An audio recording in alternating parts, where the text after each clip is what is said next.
Hi hello plant parents. ಇವತ್ತು ನಾನು ತೋರಿಸ್ತಾ ಇರುವಂತಹ ಗಿಡ ಯಾವ ರೀತಿ ಗಿಡ, ಇದರ ಎಲೆಗಳು ಯಾಕೆ ಈ ರೀತಿ ಇದೆ ಅನ್ನೋದನ್ನು ತಿಳ್ಕೊಳ್ಳೋಣ.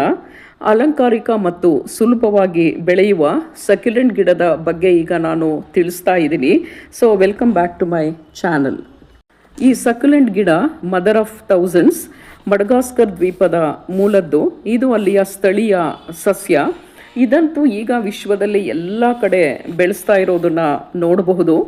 ಈ ಗಿಡದ ಒಂದು ವಿಶೇಷತೆ ಏನು ಅಂದರೆ, ಇದರ ಎಲೆಗಳ ಅಂಚನ್ನು ನೋಡಿ, ಅಲ್ಲಿ ನೂರಾರು ಸಣ್ಣ ಸಣ್ಣ ಗಿಡಗಳು ಬೆಳೀತಾ ಇದ್ದಾವೆ ನೋಡಿ. ತುಂಬ ಚೆನ್ನಾಗಿದೆ, ಸಣ್ಣ ಸಣ್ಣ ಗಿಡಗಳು, ತುಂಬ ಕ್ಯೂಟಾಗಿದೆ. ಅದಕ್ಕೆ ಇದನ್ನು ಮದರ್ ಆಫ್ ಥೌಸಂಡ್ಸ್ ಅಂತ ಕರೀತಾರೆ.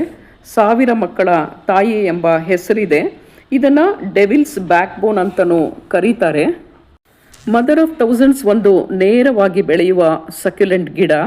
ಇದರ ಎಲೆಗಳನ್ನು ನೋಡಿ, ಉದ್ದ ಇದೆ, ಅಗಲ ಇದೆ, ಮತ್ತು ತುದಿನಲ್ಲಿ ಸ್ವಲ್ಪ ಚೂಪಾಗಿದೆ ಮತ್ತು ಹಸಿರು ಬಣ್ಣದಲ್ಲಿದೆ. ತುಂಬ ಚೆನ್ನಾಗಿದೆ ಈ ಎಲೆಯನ್ನು ನೋಡೋದಕ್ಕೆ. ಅದರ ಮೇಲೆ ತುದಿನಲ್ಲಿರುವಂತಹ ಪುಟ್ಟ ಪುಟ್ಟ ಗಿಡಗಳು ತುಂಬ ಕ್ಯೂಟಾಗಿದೆ. ಈ ಮದರ್ ಆಫ್ ಥೌಸಂಡ್ಸ್ ಗಿಡನ ಸುಲಭವಾಗಿ ಮನೆಯಲ್ಲೇ ಬೆಳೆಸಬಹುದು. ಇದಕ್ಕೇನು ಹೆಚ್ಚು ಕಾಳಜಿ ಬೇಕಾಗಿಲ್ಲ. ಇದನ್ನು ಇಂಡೋರ್ನಲ್ಲೂ ಬೆಳೆಸಬಹುದು ಮತ್ತು ಔಟ್ಡೋರ್ನಲ್ಲೂ ಕೂಡ ಬೆಳೆಯುವಂತಹ ಗಿಡ. ಈ ಗಿಡವನ್ನು ಹೇಗೆ ಬೆಳೆಸಬೇಕು, ಯಾವ ತರಹ ಕೇರ್ ತಗೊಳ್ಬೇಕು ಅಂದರೆ, ಈ ಗಿಡಕ್ಕೆ ಪ್ರತಿದಿನ ಸಾಕಷ್ಟು ಪರೋಕ್ಷ ಸೂರ್ಯನ ಬೆಳಕು ಅಥವಾ ಬೆಳಗಿನ ಎಳೆ ಬಿಸಿಲು ಸಿಗುವಂತೆ ನೋಡ್ಕೋಬೇಕು. ಬಿಸಿಲು ಕಡಿಮೆ ಆಗಿಬಿಟ್ರೆ ಗಿಡ ತುಂಬ ತೆಳ್ಳಗಾಗತ್ತೆ ಮತ್ತು ಉದ್ದಕ್ಕೆ ಬೆಳೆದು ಬಿಡುತ್ತೆ. ಆದರೆ ಮಧ್ಯಾಹ್ನದ ಹಾರ್ಶ್ ಬಿಸಿಲಿಂದ ಗಿಡವನ್ನು ತಪ್ಪಿಸ್ಬೇಕು. ಮಣ್ಣು ಹೇಗಿರಬೇಕು ಅಂದರೆ, ನೀರು ಸುಲಭವಾಗಿ ಹೊರ ಹೋಗೋದಕ್ಕೆ ಇರುವಂತಹ ಮಣ್ಣನ್ನು ಈ ಗಿಡಕ್ಕೆ ಹಾಕಬೇಕು. ಸಕ್ಯುಲೆಂಟ್ ಮಿಕ್ಸ್ ಅಥವಾ ಸಾಮಾನ್ಯ ಮಣ್ಣಿಗೆ ಮರಳು, ಕೊಕೊಪೀಟ್ ಮತ್ತು ಕಾಂಪೋಸ್ಟನ್ನು ಸೇರಿಸ್ಬಿಟ್ಟು ಗಿಡವನ್ನು ನೆಡಬೇಕು. ನೀರಿನ ಬಗ್ಗೆ ಹೇಳೋದಾದರೆ, ಇದು ಸಕ್ಯುಲೆಂಟ್ ಜಾತಿಗೆ ಸೇರಿದಂತಹ ಗಿಡ ಆಗಿರೋದ್ರಿಂದ ಮಣ್ಣು ಸಂಪೂರ್ಣವಾಗಿ ಒಣಗಿದ ನಂತರವೇ ನೀರನ್ನು ಹಾಕಬೇಕು. ಹೆಚ್ಚು ನೀರನ್ನು ಹಾಕಿಬಿಟ್ರೆ ಇದರ ಬೇರುಗಳು ಬೇಗ ಕೊಳ್ತು ಹೋಗಿಬಿಡತ್ತೆ. ಚಳಿಗಾಲದಲ್ಲಿ ನೀರು ಹಾಕುವಂತಹ ಪ್ರಮಾಣವನ್ನು ತುಂಬ ಕಡಿಮೆ ಮಾಡಬೇಕು. ಮತ್ತು ಗಿಡಕ್ಕೆ ನೀರನ್ನು ಹಾಕಬೇಕಾದ್ರೆ ಎಲೆಗಳ ಮೇಲೆ ನೀರು ಬೀಳದಂತೆ ಮಣ್ಣಿಗೆ ಮಾತ್ರ ನೀರನ್ನು ಹಾಕಬೇಕು. ಎಲೆಗಳ ಮೇಲೆ ನೀರು ಬಿದ್ದುಬಿಟ್ರೆ ಎಲೆಗಳು ತುಂಬ ಸೆನ್ಸಿಟಿವ್ ಆಗಿರೋದ್ರಿಂದ ಅವುಗಳು ಬೇಗ ಕೊಳ್ತು ಹೋಗುತ್ತೆ.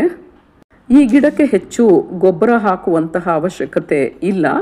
ಇದಕ್ಕೆ ಬೇಸಿಗೆ ಕಾಲದಲ್ಲಿ ತಿಂಗಳಿಗೊಮ್ಮೆ ದ್ರವ ರೂಪದ ಗೊಬ್ಬರವನ್ನು ಹಾಕಿದ್ರೆ ಸಾಕು. ಆದರೆ ಚಳಿಗಾಲದಲ್ಲಿ ಮಾತ್ರ ಗೊಬ್ಬರವನ್ನು ಹಾಕಲೇಬಾರ್ದು. ಇದು ಅತಿಯಾದ ಚಳಿಯನ್ನು ತಡ್ಕೊಳ್ಳೋದಿಲ್ಲ. ಹಾಗಾಗಿ ಚಳಿಗಾಲದಲ್ಲಿ ಈ ಗಿಡವನ್ನು ಮನೆ ಒಳಗಡೆ ಇಟ್ಟು ಬೆಳೆಸೋದು ತುಂಬ ಒಳ್ಳೆಯದು. ಈ ಗಿಡವನ್ನು ಬೆಳೆಸೋದಕ್ಕೆ ಡ್ರೈನೇಜ್ ಹೋಲ್ ಇರುವಂತಹ ಮಣ್ಣು ಅಥವಾ ಟೆರಕೋಟ್ ಪಾಟನ್ನು ಬಳಸ್ಕೊಳ್ಳೋದು ತುಂಬ ಒಳ್ಳೆಯದು. ಇದರ ಪ್ರೊಪಗೇಷನ್ ತುಂಬ ಈಸಿ. ಹೇಗೆ ಅಂದರೆ, ಈ ಎಲೆಯ ತುದಿಯನ್ನು ನೋಡಿ, ಪುಟ್ಟ ಪುಟ್ಟ ಗಿಡಗಳು ಇದ್ದಾವೆ. ತುಂಬ ಚೆನ್ನಾಗಿದೆ ಗಿಡಗಳು.